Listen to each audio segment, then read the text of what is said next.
it's the allure of its vintage-inspired design. Or maybe it's the promise of a modern functionality wrapped in a classic aesthetic. But what truly sets this watch apart from the rest? Why is this piece the perfect companion for your next adventure? We'll see in this video.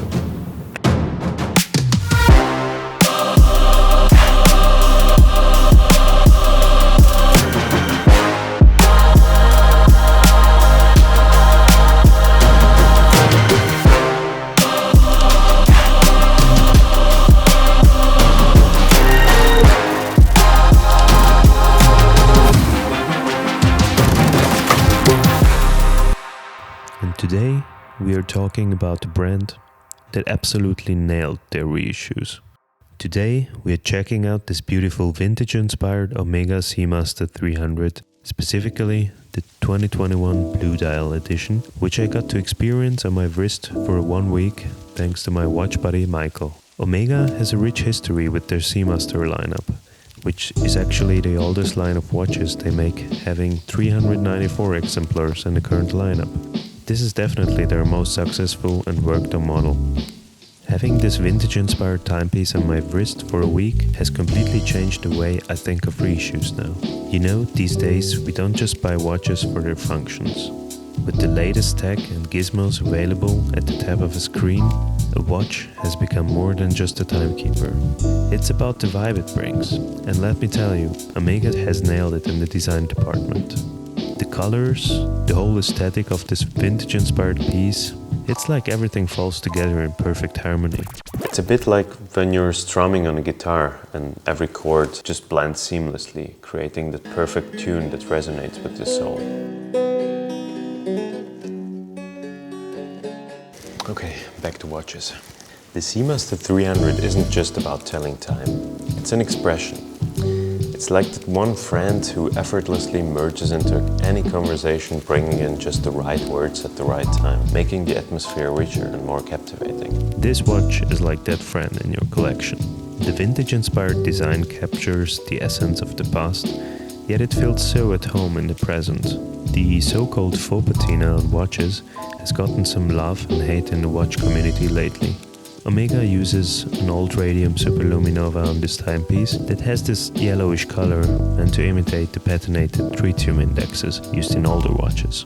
This really has no other function than bringing the whole design of the watch in harmony. In fact, the purest form of superluminova C3 without the added color is 69% brighter than old radium, which is comparable to C1 in the scale you see here. In this case, the vintage lume harmonizes nicely with the retro blue color that Omega chose carefully for this design. It is definitely a winning recipe. To be honest, I like this timepiece more in the blue color than in the black dial version because it brings some new energy in the game. It is not a direct copy or a reissue, but rather a well thought out and advanced design that takes pieces of their roots and enhances the whole feel. Fun touch to the lume game is the minute hand and the rest of the markers being in different colors. This helps to further differentiate, I guess. It isn't as much noticeable, but a pretty cool detail to look at for you lume fanatics. Rather than printing the markers on the dial, Omega opted for a rather rarely seen configuration, a sandwich dial. Those of you who know me from Instagram know that I'm a big sandwich dial fanatic. So this piece is a winner for me. The dial has a really clean design aesthetic, featuring only the brand logo and the Seamaster 300 riding at the 6 o'clock position. The open Arabic numerals have been used before by Omega on the Seamaster 300 in the 60s. You might notice that cute lollipop seconds hand. This is a Seamaster signature having been used on a model as far back as the Seamaster 300 CK2913 from 1959. This is one of the design perks I love most in this watch. Love it. Look at the distortion from the side. Back to you. The bezel of this timepiece is unidirectional and has a nice click. And is crafted from oxalic anodized aluminum in blue and black color variants.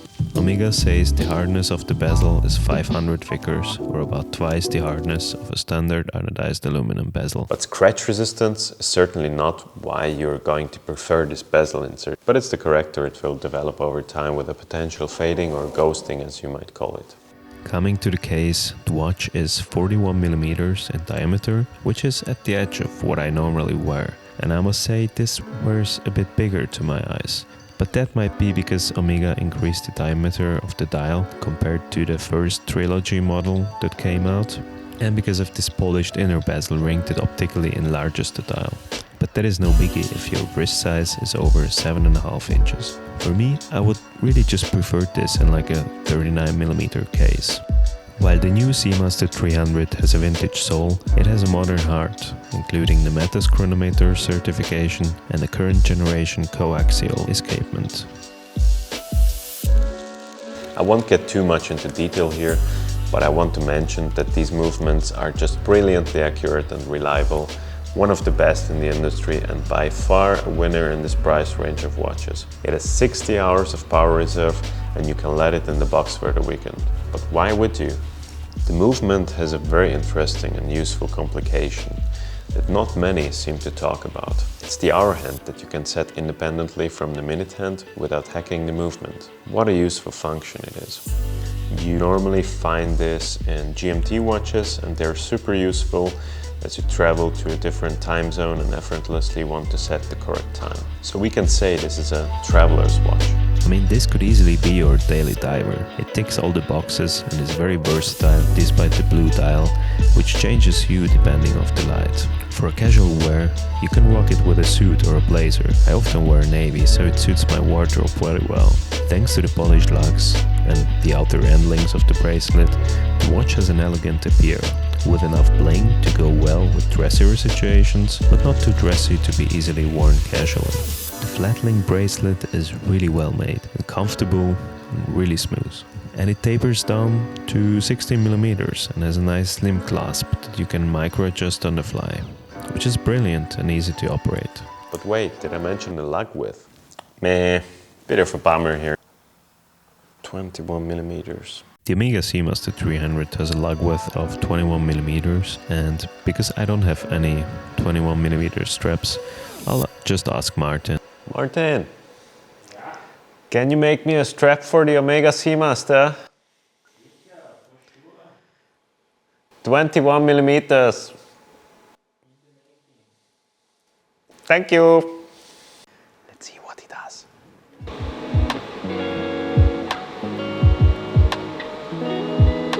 Mustard.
If you find a matching 21mm strap, sandy tones, white, off-white, blue, grey or even a mustard would look well with this piece.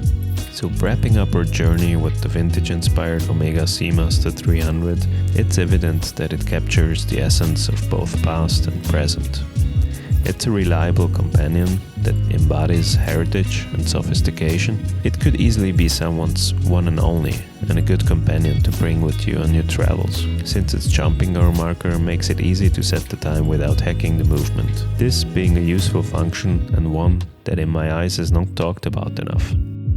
I'll definitely miss this guy, and it has been a long time a watch got me this hard. Would it be 39mm, it would be a no-brainer for me, but with 41mm, it is just a tad big for my wrist.